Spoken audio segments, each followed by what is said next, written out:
The research on COVID-19 continues to come fast and furious with new data to digest every day. Fortunately, Dr. Frank McGeorge constantly keeps up with the newest information, and he's here with a few of the newest COVID headlines.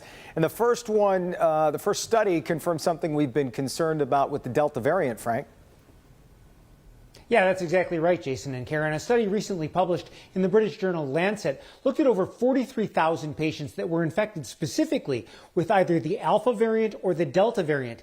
They found the risk of requiring hospitalization was double for people infected with Delta, which really gives strong support for why we are so concerned as it burns through the U.S. Now, here are some other research papers you should know about. A newly published paper in Lancet Infectious Diseases gives new insight into breakthrough infections using data submitted by millions of vaccine recipients in the UK. The first result that people will be glad to hear is that people with breakthrough infections were more likely to be completely asymptomatic after 2 doses of the vaccine, especially if they were over 60 years old.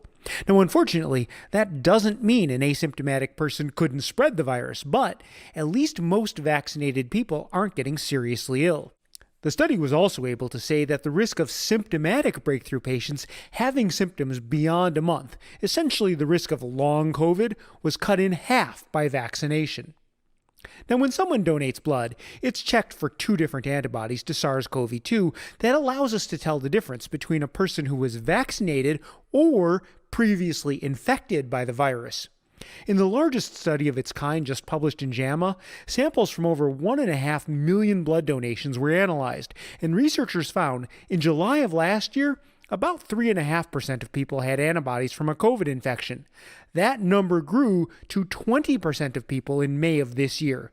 And after the vaccines became available, the combined percent of people with antibodies from either an infection or the vaccine has increased to 83%.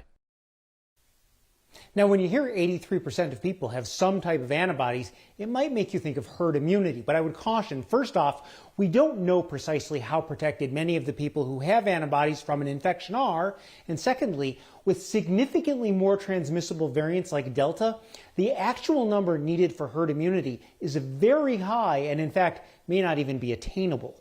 Yeah, interesting numbers, though, for sure, Frank. And were the researchers able to say anything about the prevalence of antibodies in children who might have been infected?